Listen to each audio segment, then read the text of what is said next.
Hey guys, it's Todd from Like-Minded Lunatics bringing you, yes, another drink, play, swear. It's all we do around here. To be honest with you, it's all Kyle Reese came from the future to tell us we were destined to do around here. While I'm thinking about it, please hit that subscribe button right there in the bottom right-hand corner there. Bang to show us, bang to show us how big this family of like-minded weirdos, degenerates, runaways, and miscreants is getting. Miscreants. Added that one today. Glad you're with us here at Drink, Play, Swear and at Like-Minded Lunatics. Listen, it's not just Drink, Play, Swear here on the channel. Plenty of good stuff. My buddy and writing partner Mark Gifford does some wonderful stuff on the channel. He and I and our friend Jim Longoria got together for a Like-Minded Lunatics try recently for the 4th of July, or as Mark would say, 4th of July. Seems to me two different words, but we seem to be having the same celebration, so I go with it. 4th of July.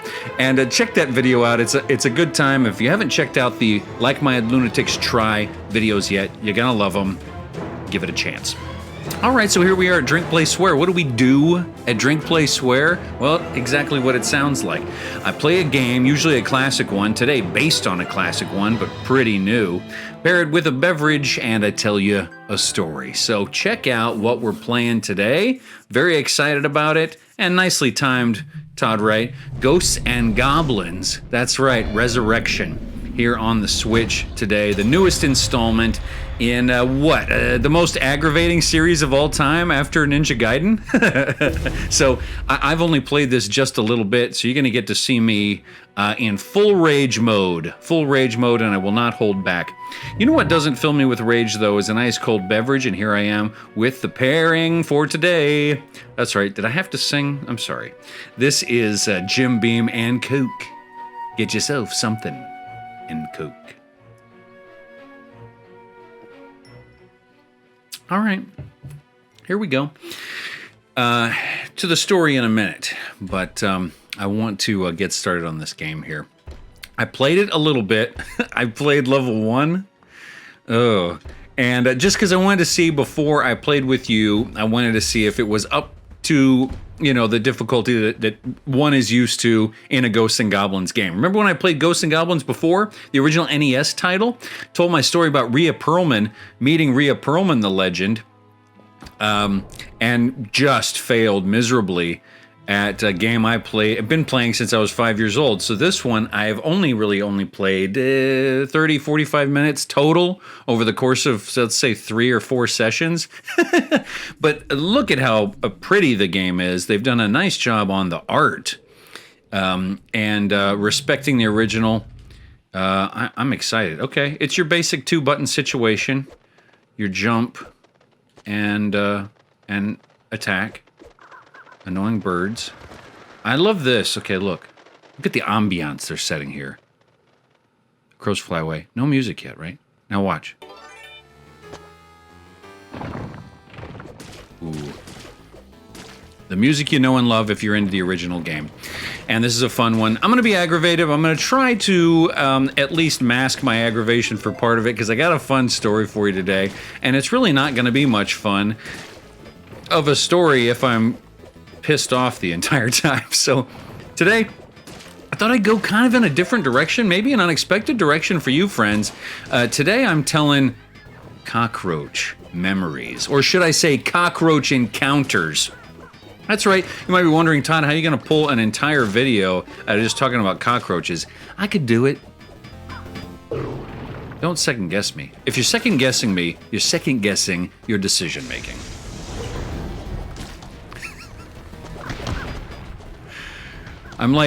I am what Robert F. Kennedy warned the world about. I'm all bluster. Sorry. Okay, so cockroach memories. If I'm gonna get into cockroach memories with you today, you see how big the zombies are in this? Oh, I like how you get your armor back in this one a little bit easier than in the original. I think that's an upgrade, but sometimes they tease you, it's not really getting armor. It just points, you see. If I'm going to talk about cockroach memories today, then I'm going to talk about one of my first memories of cockroaches, if not my very first. And it's not a personal memory, it's actually a memory from a movie I watched. And it's this classic right here.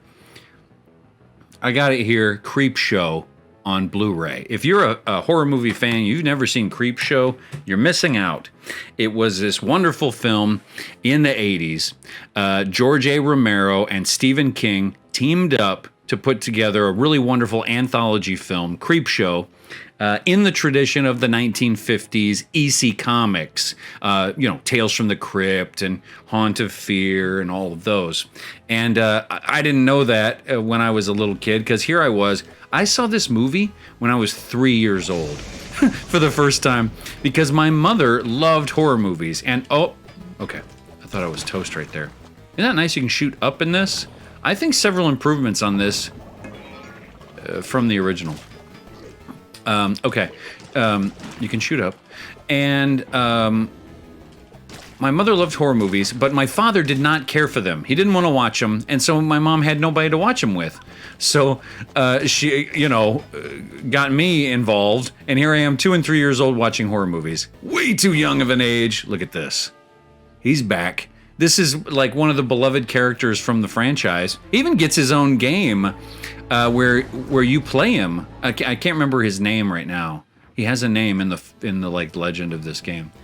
But this little demon dude, and he is super annoying in this game. Watch this. He dodges everything you do. All right. So anyway, in Creep Show, there is this wonderful story about this this dude. I can't remember if he's like a millionaire or a scientist or what. I can't remember, but he's eccentric. Okay. And he hates roaches. He hates bugs. Ooh, what happened? First death. That's happened many times, friends. He hates roaches. He hates bugs. And at the beginning of the vignette, he is spraying bugs occasionally when he sees them in the corners and things, and he's frustrated. But then as the intensity of the scene mounts, there are more and more in the room until by the end the room is filled with cockroaches, and they're at every angle, and they're just freaking him out. He just doesn't know what to do. What? Speaking of not knowing what to do, there's a timer. I'm just gonna stand here. Okay, 3 seconds till what? What am I? Okay. I think I won. Ooh, gold suit.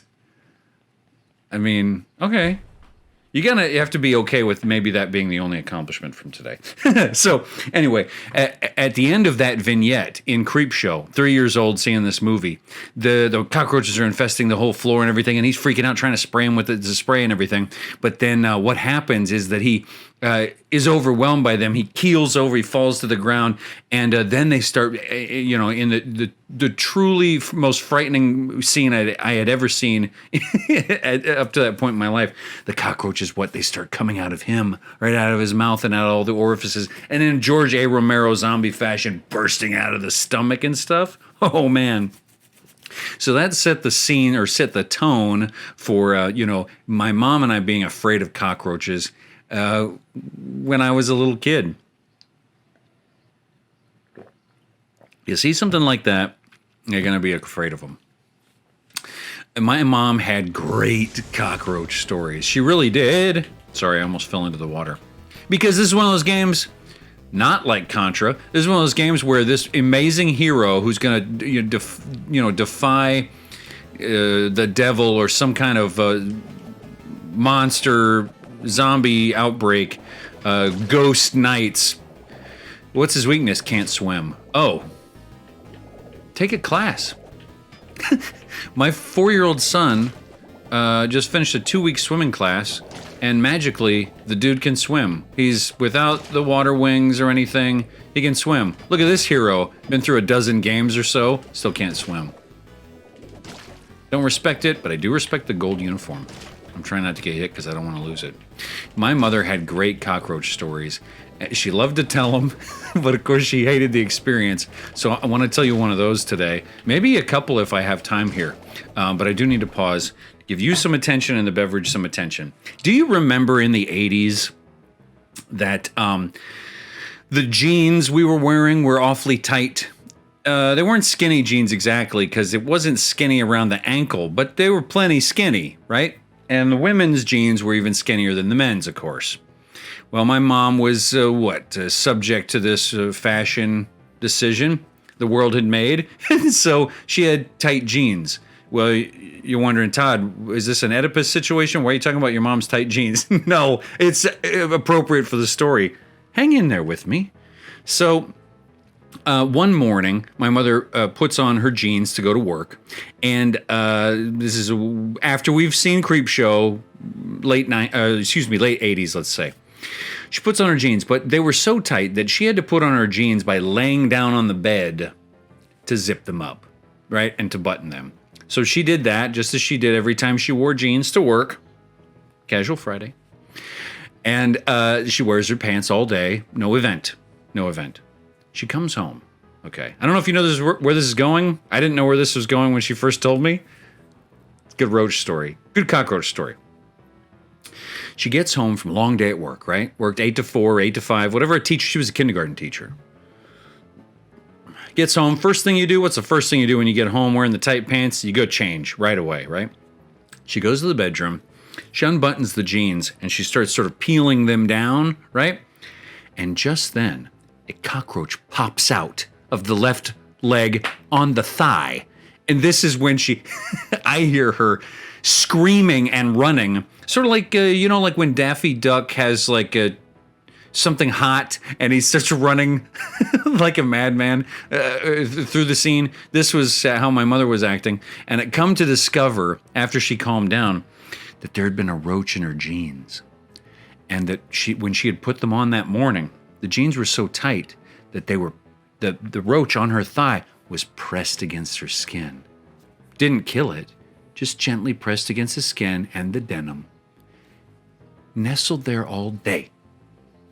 And when she removed the jean, popped out, ran across the room, she described the horror of that is that it was touching her all day. Of course, roaches can't do anything to you, but it's a horrific telling.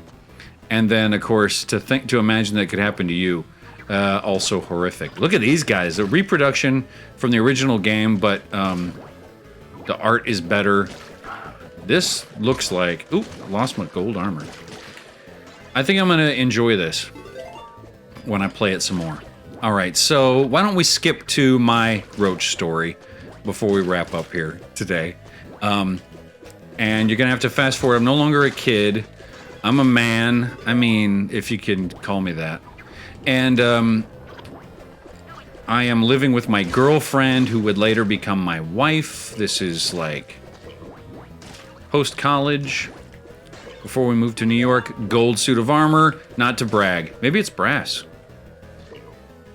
We are living in like a garage apartment behind my girlfriend's aunt's house. Okay, obviously we weren't making we didn't have our careers yet. And we were going to bed one night. Well, it was a garage apartment. The reason I bring that up is not a lot of natural light coming in there. So when you turn the light out to go to sleep at night, pitch black, right? Pitch black. So just like any other night, we turn the light off. It's pitch black in there. Oh, wait, I want that. Whatever that was. Pitch black in there. So your eyes are acclimating, right? Your eyes are acclimating to the darkness. And eventually, as you're sort of trying to, see about when you're going to be sleepy, you start acclimating to the dark and being able to see better. And my girlfriend, right into the drink, can't swim. My girlfriend is staring at the ceiling, and she sees that, to her horror, maybe this has happened to you, little black spot on the ceiling. Now, let me break. For those who are not from San Antonio or South Texas, you might need a little more explanation about the cockroach problem in this part of the world, in this part of the country, and this part of the state, okay? I lived in Kansas. I lived in New York. Maybe you have lived other places where cockroaches are nothing really to speak about because they're tiny little things. They're about as big as your pinky nail, right? No, I didn't look it up. I didn't do preparation for this, but the cockroaches here are big. I'm going to say, sometimes 2 inches long and oblong. They're pretty fat, and they got these like horribly long antennae coming off of them. They're dark brown or black. And they got a pretty good, exoskeleton on them. Because as a kid, you run over and you stomp him, and then you lift up your Nike Air, and he just keeps running. You stomp him a second time, keeps running. Stomp him a third time. Maybe you got him, but only because you disabled a leg or something. They're tough. But the second scariest thing about them is that they fly. They fly. Probably what I would say is the first most scariest thing about them is that they have no fear. They'll fly right at your face. It's almost like they want to get eaten, like they're trying to get to your mouth. Is that just me? Okay. So my girlfriend is laying back, trying to get to sleep. My eyes are already closed. I'm not paying attention to what's happening. And she sees that this shape is forming in her field of vision. One of these cockroaches on the ceiling above us, on her side of the bed. Okay, these dudes are gonna smoke me. Oh man! You see, the chances of me even beating one level in this with you today are nil. I don't care. We're talking about roaches. I'm having a good time. Look at that. That was fun. Slip and slide, and then die. Slip and die. So she whispers to me, Todd. I go, what? There's a roach on the ceiling. Why are we whispering? No, I didn't say that. I look.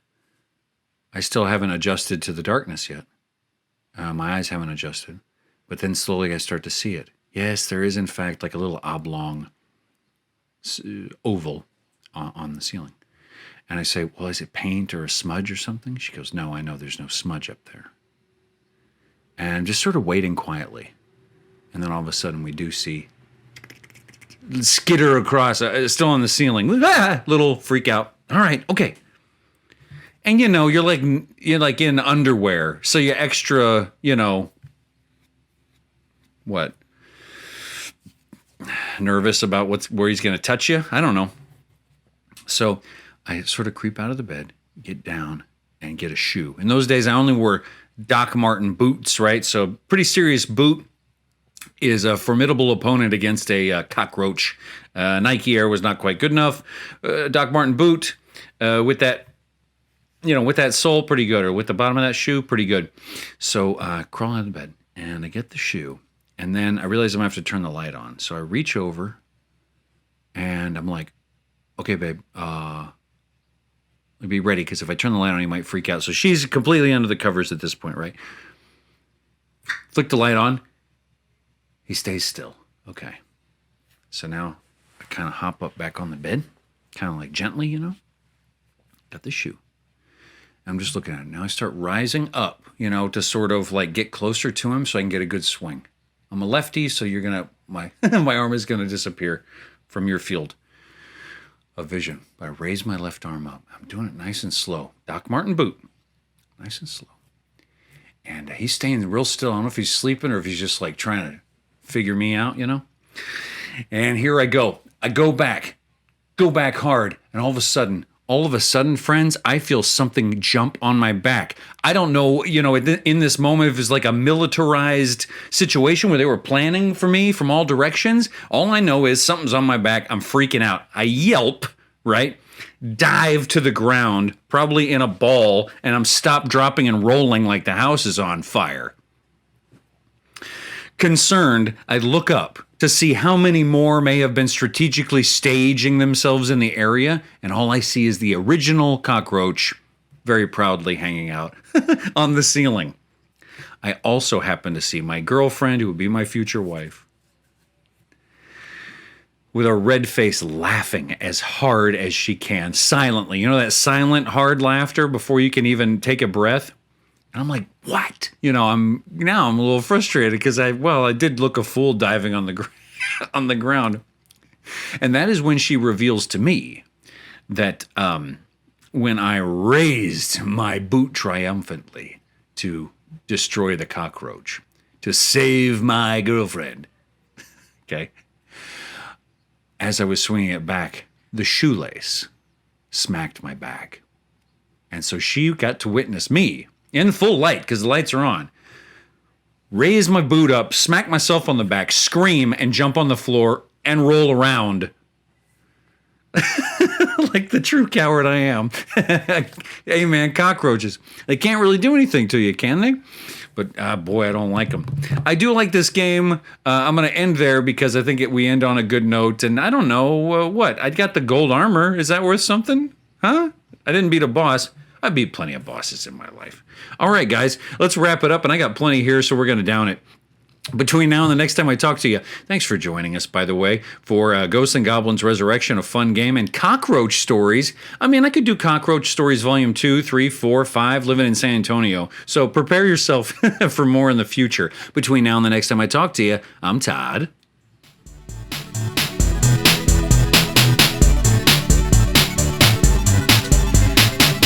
See ya.